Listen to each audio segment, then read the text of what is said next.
This will be my last negative Sparking Zero video, bro. I said that because I'm just tired of talking down on the game, dog. Like, this game was supposed to be legendary, iconic, the best Tenkaichi experience that you could possibly have. You know what I'm saying? The legendary Tenkaichi series modernized with an updated roster. This was supposed to be amazing.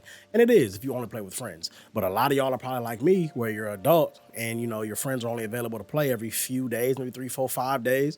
So I only get to play this game once, maybe twice a week if I only play with friends. So if I want to play it more than that, I gotta dabble online. And I'm too good for the computer. The level 20 CPU is not strong enough to mess with me anymore. So I need a challenge. I have to play other people. Other people play like hoes. We've already gotten to that in a different video. We ain't got to get into that here. I came to address another issue. And the issue, well, it's not an issue per se. It's actually a good thing, low key, is that all of the problems that we've been complaining about, some of them have been put on display. And we kind of got a confirmation that the people behind this game have seen the problem. And this is what happened. So there were a couple of posts that were on my Twitter timeline lately, and these are the posts. This is the first one by Greasy Pixel. Currently watching the France Online qualifiers for the dramatic showdown. The state of the game is disappointing. December's patch cannot come soon enough. And this is what people watching a grand finals in a tournament for Dragon Ball FighterZ had to sit through. I'm running. I'm not fighting. They we're trying to get 6 skill points? Like, yeah. I don't know. I don't know what's going on. What's the, oh yeah, we're swapping out. More sick. What? Doing it again. Bored yet? I'm running. I'm not fighting. Oh, the clip restarted. I couldn't even tell. Okay, now for those who are confused about what was going on, this person, because he asked too, genuinely what does flying up and down do? Ascending and descending will not allow your opponent to dragon dash to you or lock on. Essentially, your opponent cannot attack you. I didn't know that. I didn't know that when you're dragon dashing up or down, that the opponent can't dragon dash to you in the middle of that animation. So if you just spam it and go back and forth, which you can link dragon dashes into each other, we've already seen people do it before, you simply cannot be attacked, or at least you can't be locked onto. You can catch people, but you know, it's hard. And again, these are pros. These dudes are in the grand finals of the big tournament. So, you know, Dragon Ball Sparking Zero Dramatic Showdown. So, you know, if it could be done with ease, it would be done right here. This is what I was afraid of. First of all, I was afraid of the competitive scene for Dragon Ball FighterZ to just be the most stupid, annoying, boring bull that one would ever want to watch. And it turns out to be that. Now, I don't know if these dudes were fighting like this throughout the entire tournament or if they were just doing this for grand finals, but that would be whack to be sitting there waiting for grand finals. These supposed to be the best Dragon Ball FighterZ players on the planet, in this region at least. And y'all got to sit there and watch that. Who wants to see that? I remember once before, like earlier in the year, I was greeted by this post. Now this post says no after image, no Spark, no Senzu, no Gogeta, no Vegito, no UI, no nothing. This is Sparking Zero. Do you guys want me to share more gameplay with my mates Biggie 2S? Now, no knock to those dudes that made this clip, man, but I'm just saying, this is the clip that we had to sit and watch.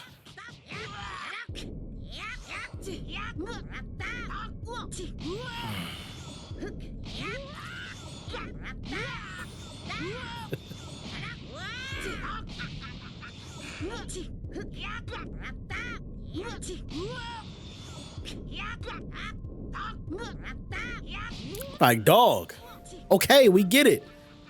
Y'all are good at super counters.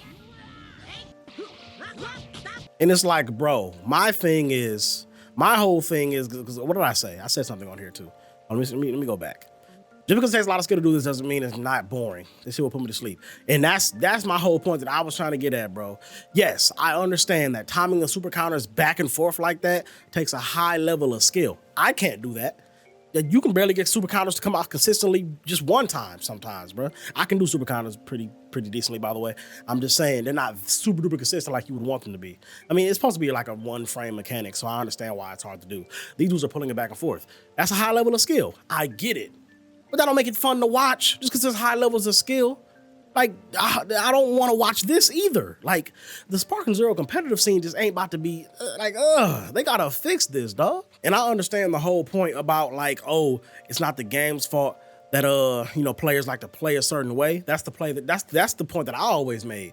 Like, yo, just because there's mechanics that can be exploited doesn't mean you have to exploit them. If you choose to exploit them, you're the one being a hoe. You're the one being a dickhead. It's your fault. I'm not blaming the game 100% when you could just play regular, but you choose to play like a little dickhead and exploit all the cheese. That's your fault. But stuff like this right here, it's the game's fault. It ain't the player's fault. This is a defensive mechanic. Get off me. Why wouldn't they do this? Shoot, if I was this good at super counters, I'd probably do this online too instead of getting advantage wars. But I mean, I'm not that good. But again, that don't make the match not boring, bruh.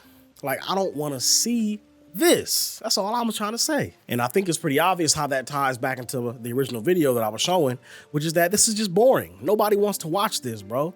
Like, the fact that they sat here and did this because, like, I don't know, the game makes it so that you're able to, this has to be fixed. I know there's a big patch apparently coming in December that's going to balance the game out, maybe make it more fun to play, remove some of the stuff that people are leaving the game for. A lot of people aren't playing this game anymore, bro. Again, a lot of people are electing to play with only their friends every few days. You know what I'm saying? They ain't really playing on this game. I'm not finna grind the Z rank in this game. I'm not doing it. I don't care about getting Z rank in this game. I don't. I was going to at first, not against y'all dudes, bro. Not against y'all dudes. I gotta run into cheese every time I play. I don't want to play against y'all, bro. And you still got dummies in the comments saying things along the lines of, "Oh, if you're bad, just say so." It ain't about winning. It's about playing against them. I don't care what the result is. I care about having to deal with it. It's the experience.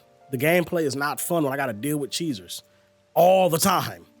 I don't give a damn if they beat me or if I beat them. Even if I win, I lose because I didn't have fun in the victory.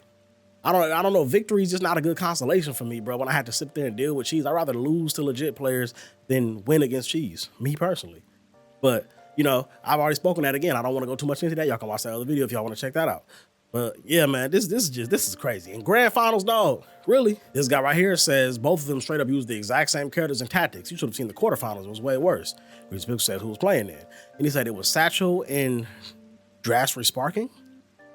Dras Resparking, I guess that's how you say it. They both used teams with 19, Jaros, Popovich, and Roshi. I couldn't believe my eyes. Yet to use the exact same 4 on a team with all the roster with all these characters and y'all both got the exact same 4. That's kind of wild, dog. Like, this should not happen, bro. This game has too many characters for this to happen, bro. Like, come on, man. They're using the same teams, using the same tactics. This is sad, bro. This is an entire lineup comprised of characters that have skills that grant super armor. Yeah, they're applying buffs every 2 seconds. But Dairu, the game was meant to be unbalanced. Yes, unbalanced, not broken. Unbalanced and broken are not synonymous. They do not equate to each other every time. Sure, something being broken means that it's unbalanced, but something being unbalanced does not mean that it's broken. It has to be both when something is broken, but something can be just unbalanced and not broken. I shouldn't have to explain this. Bro. Leave the game unbalanced. Sure, make it so that, you know, if you pick somebody like Hercule, you gonna have an uphill fight against Vegito. Sure, but don't make the game broken to where I can't even like have a chance at victory if you play a certain way. That's ass. I don't want to do too much rambling, so I want to keep this video, you know, going. So to the next point that I was making, bro, there was a post I saved from Globku. What happened yesterday during the France tournament was just unacceptable. We get that sparking isn't a competitive game, but as soon as you put on a tournament like this, you have to respect players' choice. Telling a player to switch characters in grand finals is not okay. I didn't know what he was talking about, so I scrolled down a little bit. And he explains. Iliaster, I think that's how you say his name, was told to play seriously and switch out of Dr. Gero and Android 20. France is the strongest region in EU, and no one hosting this tournament had the slightest clue about what's strong in Sparking Zero. They thought they were joke picks. He let the staff know, if I do that, I lose. They forced him to do it anyway. Bandai Namco, this is the game you built. Like it or not, you have to respect the players who put the time in to master it. And yesterday, you violated that player choice during an official tournament. So basically, him playing in the way that he plays with his Dr. Gero and his Android 19, or I guess just Dr. Gero for this specific moment, the tournament announcers and stuff thought that he was playing around. They thought he was trolling. Like, yo, we're trying to put on a competitive tournament here, and you over here you over here playing like a troll. Like, play for real. And I guess he was saying, like, yo, I am playing for real. Like, this is how I play. And they were like, nah, bro. Like, you keep on doing this, we're going to disqualify you. And I guess he had to switch out. He had to, like, switch somebody else. He couldn't use Android 20. He had to use somebody else. And I guess he ended up losing because of that.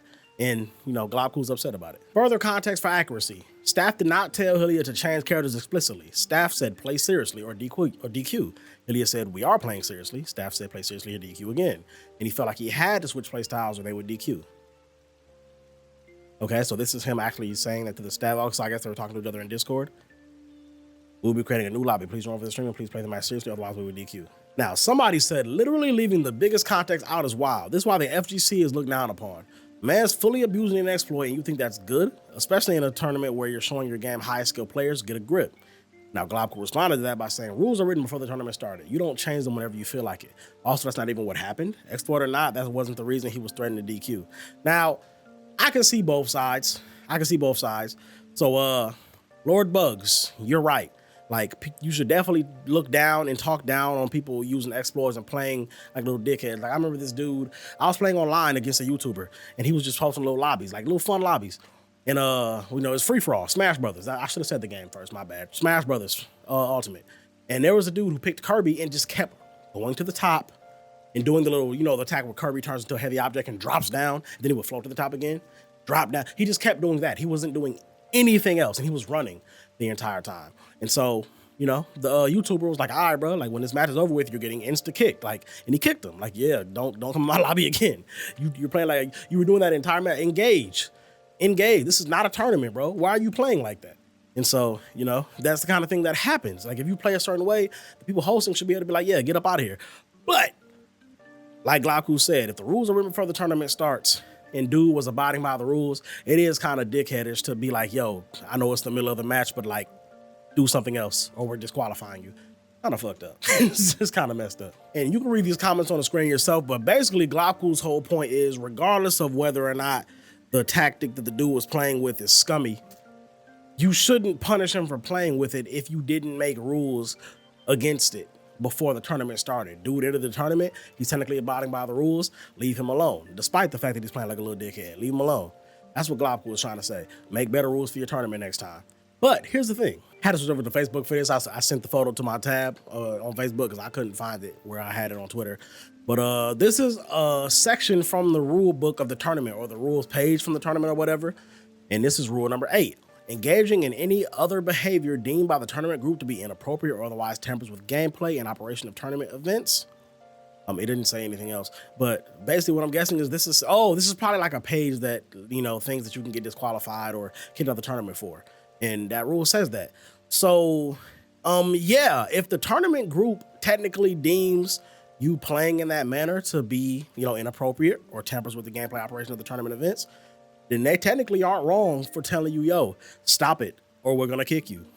Like, you know what I'm saying? He technically is abiding by the rules. Now, again, that kind of is a very free rule to have, because it's like, yo, anything that they deem inappropriate, they could be like, yo, you use Kamehameha 3 times in a row. Don't do that again. And it's like, what? So you know what I'm saying? Like, so you got to be a little bit more specific with your rules that you're going to put in place for a tournament so that people can make sure they're abiding by them. Because he probably didn't even think that what he was doing was toxic. But that gets back to the point that I made before. And I'm going to go ahead and just, say this and get up out of here on it, dog. The anime gaming community doesn't understand toxicity, bruh. Y'all don't understand why people call certain things toxic. Y'all mindset is, yo, just beat it. Just find a way to beat it. Or, oh, yo, just don't play online. Listen, that doesn't fix the problem, people. There's people out here that want to play this game online. I want to play against other people. The computer can't challenge me anymore. I'm too good for the computer. I want to play against other people. I'm an adult with adult friends, so my friends aren't available all the time. Despite the fact that I want to play this game daily, I don't want to play against these cheesers daily. I don't have it in me. I'll play against these cheesers every now and again, every few days. But every day, I'm not doing it, bro. But I got to if I want to play the game as much as I want to play the game, because of the way that y'all choose to play. Y'all are toxicifying the community, and y'all don't even understand it. I don't get it, bro. Like, how do y'all not know that?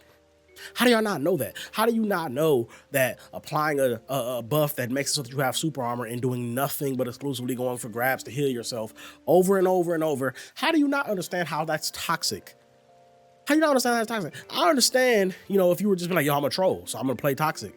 But it's like, if everyone is doing that, then it's not even trolling anymore. It's just a toxic community. Like, bruh, I don't know, man. Like, y'all just ain't gonna get it until there's nobody else to play. Like I said, this game is going to end up dying out to the point where ain't nobody playing. Even the big content creators aren't really making videos on it no more. Bro, how many Sparking Zero videos have Dotto, Dino, and Dion made? How many? I don't know. You could probably count on both hands. I ain't gonna say that. They probably made a decent amount, but not as many as they were supposed to. Bro, I thought that my timeline was gonna get absolutely flooded with Sparking Zero content once this game came out. I mean, it did the first day, but after that, even the big content creators ain't really playing it no more, bro. They don't even want to play it no more. That's crazy. This is the biggest Dragon Ball game damn near to ever come out, and people don't want to play it. The big Dragon Ball content creators like the 3 idiots, Afro Sinju, them, even they don't want to play this game like that no more. Y'all, tweet. Y'all are bugging. And again, I don't blame the game for it. I blame you niggas. You toxic niggas who play this game. It's y'all fault. Y'all are making this game die out, bro. Hopefully the December patch, the balance patch, because this game does need some goddamn balance. I know, again, game can be unbalanced. It don't need to be broken. Balance it and make it so it ain't broken no more. Fix it. Fix it. Hopefully they do that, bro, and make this game so where you ain't got to deal with cheese as much. Just punish the rage quitters and shit like that. You know what I'm saying? If people quit on you online or if they engage in cheese, I mean, it's hard to punish griefers, bro. Like, I know Madden, for example, Madden has a mechanic where if people do like an encroachment penalty, for those who watch football, you know what encroachment is. If they do like two, 3 times in a row, it'll just kick them from the game because like, all right, bro, you're griefing. There's no way to really implement that in a game that's a combat system because any form that's considered griefing could really just be them playing defensively. You feel what I'm saying? So there's no way to implement that. But what you can do is punish rage quitters. Oh yeah, you want to rage quit? Bet. You lose your rank points. And the person that got quit on gets some rank points. They got to figure something out, dog. They're going to implement a lot of stuff that's coming up, baby. I'm going to stay tuned and wait for it. But I just had to get all these thoughts out because I'm not going to talk about Sparking Zero in a negative light anymore, bro. I don't want to anymore. I ain't got it in me. Because this game is, I want this game to be everything. And it's not. It's quite simply not. And that is just sad, bro. Sad. So we're going to have to wait and see what happens in the future, man. I'm going to keep on playing this game on my own time. Whenever I do, feel like playing online, I'll go online, catch me some dubs, and then get off. And it is going to be mostly catching dubs. I told y'all I'm nice at the game. It's just that, playing against these cheesers, I just can't do it, bro. Even when I beat them, I don't have fun. And I'm not about to sit up here and play a game where I'm not having fun. I'm just not about to do it. You know what I'm saying? That's why I stopped playing Smash Ultimate. Same thing was happening, but we ain't got to get into that. Thank y'all for staying tuned to this video. If you listen to me ramble for this long, bro, I know this was kind of all over. This was super unscripted. Like, I ain't have no talking points, no bullets, no nothing. I got on here and just did what I thought I needed to do to show y'all what I was talking about and talk about it and everything. That's it, bro. That's literally it. You know what I'm saying? Unstructured, unscripted. I'm about to get up out of this thing. This is your boy Daryl. We signing out. Peace.